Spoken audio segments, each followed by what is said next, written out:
On this edition of Early Look, I'm going to be previewing the UFC 327 co-main event for the flyweight title between Joshua Van and Tatsuro Taira. My name is James Lynch.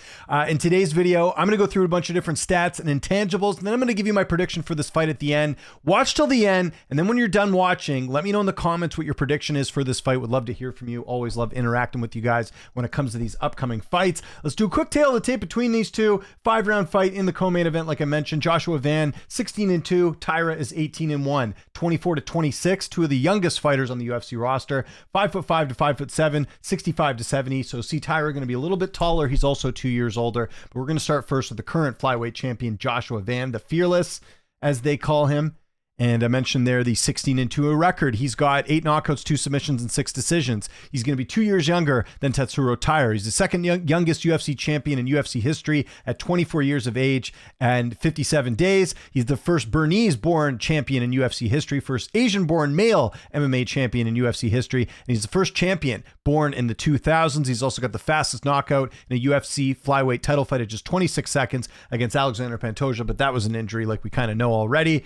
Van made his amateur debut way back in December of 2020, made his pro debut in October of 2021, about a year later, made that UFC debut in June of 2023, so it hasn't been that long.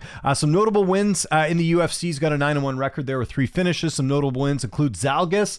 He was ranked at one point. Bruno Silva's been ranked before, has a win over him, actually a knockout win over him. Brandon Royval got a decision victory there, and then also has the win over Pantoja, which again, arm injury from a takedown.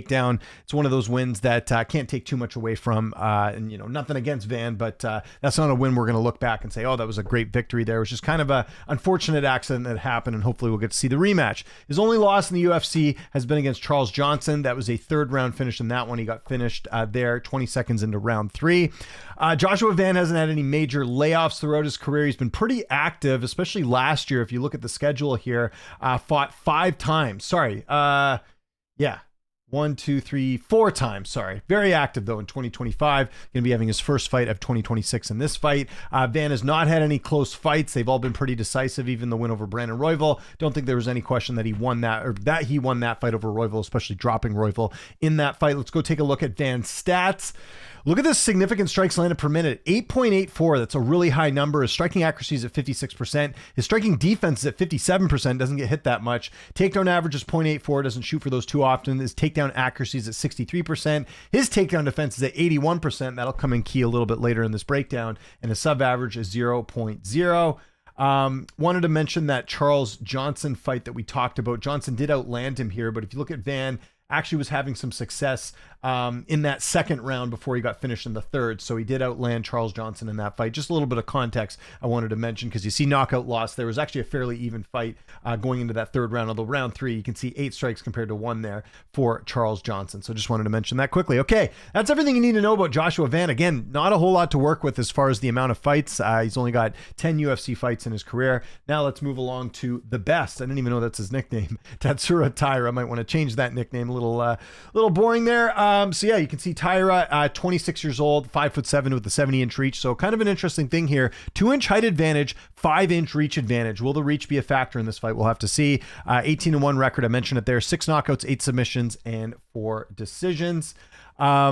He's got fight of the night 1 time against Brandon Royval. He's got performance of the night 3 times against CJ Vergara, Jesus Aguilar, and Alex Perez. Made his amateur debut way back in November of 2016. So he's got a lot more, been fighting a lot longer than Van has. Made that pro debut in August of 2018, and then made his UFC debut back in May of 2022. So about a year before Joshua Van made his UFC debut as well. He's only got 2 notable wins, though. That's kind of, there's a couple names on here that you'll recognize. Obviously, Charrier and Hernandez, and Park, obviously, too. That was kind of a switch up in a main event. Remember, you're supposed to fight Emeril Abazi. The only 2 notable wins he has in his career really are Alex Perez and Brandon Moreno. He is 8-1 in the UFC, though. He's got 6 stoppage victories. His only loss is against Brandon Royval. That was back in October of 2024. He's only had 1 layoff in his career. That was going from Brandon Royval to Park. There was a 263-day layoff there, but outside that, been pretty active overall, kind of like Joshua Van, getting a lot of fights in for the UFC. That's part of the reason why he's in the position he's in. If you go look at MMAdecisions.com, he had that split decision with Brandon Royval. That was back in October of 2024. Not a single media member scored the fight for Tatsuro Taira, so they had him winning 48-47. Just wanted to point that out because I know some people look at split decision. They think, oh, was it close or was it not? Again, 15 media members scoring the fight for Brandon Royval. Let's go look at Taira's stats here. Much lower here. Strikes landed per minute, 2.94. Striking accuracy is at 60%. Strikes landed per minute is striking defense here is 47%, so he does get hit a little bit. Takedown average much higher than Joshua Van, 3.112. Takedown accuracy is at 46%, and his takedown defense is also at 45%, so that's a little bit low. Sub average is 1.6. Let's go have a quick look at the odds. So if you look right now, Taira's actually the favorite. He's almost 2-1 on these books here. Most of them having about 194, 190 if you look at it there. And then on Tapology, it's actually different. So Tapology, where people can do the fan voting here, it actually has Joshua Van here. So they have a total of 903 picks. 58% of people going with Van, 42% going with Taira. Majority of people picking Van by decision at 64.6%. They also have 35.2% picking him by knockout. Taira, it's 19% by decision. Most think he will get the submission win, 74.2 by submission, and just 6% picking him by knockout. This is a tough fight, guys, as the odds indicate. You do have Taira as the favorite. Like I said, Tapology has Joshua Van as the people that people are picking. Oh, one more one I wanted to get to too.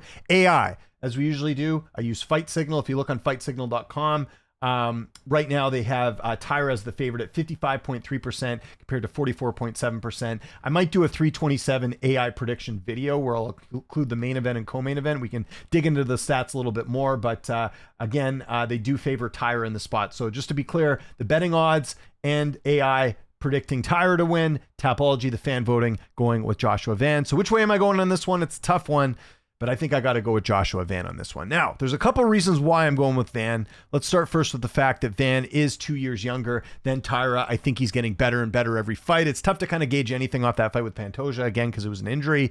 But the thing I like with Van is the output here. I mentioned the striking output, 8.84. He's also got 81% takedown defense as well. So if Taira can't get those takedowns, I would favor Van in the stand-up here, especially with those stats I just mentioned right there. Not to mention the fact that Taira's got 47% striking defense, so he does get hit a little bit.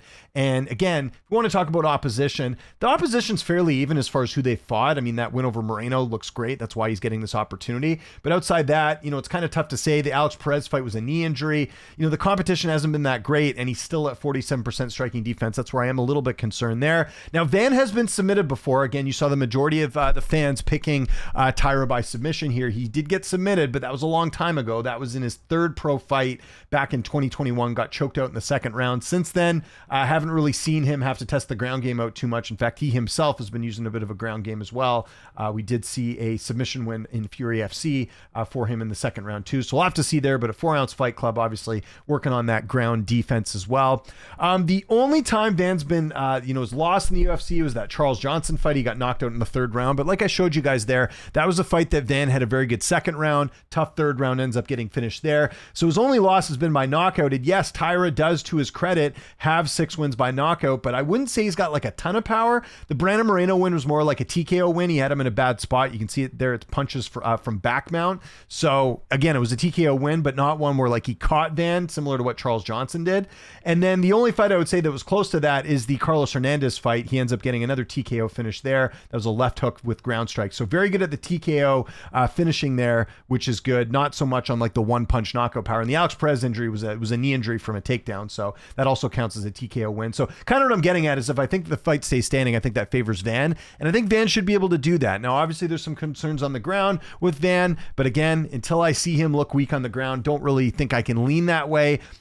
I just give the slight edge there to Van. Like I said, a little bit younger, better striking output. I think he does go out there and get it done. We'll have to see how this goes as far as if this goes into the championship rounds, because Taira, I believe, does have the experience. Actually, no, he doesn't, because the Royval fight was only 3 rounds, right? It wasn't a 5-round fight. So again, both are, we'll have to see who has the better cardio as if it does end up going there. So that's one thing to kind of factor in, but I really couldn't tell you who's got the better cardio between either of them. All I know is that Van's a little bit younger, higher striking output. So I'm going to be leaning his way in this fight. I think he gets a decision in this one. Don't think he finishes Taira. Again, Taira's only loss was a split decision loss. I tend to think he's pretty durable despite that 47% striking defense. I think Van will probably win a decision here. And if you look at most of Van's fights, Royval's a decision.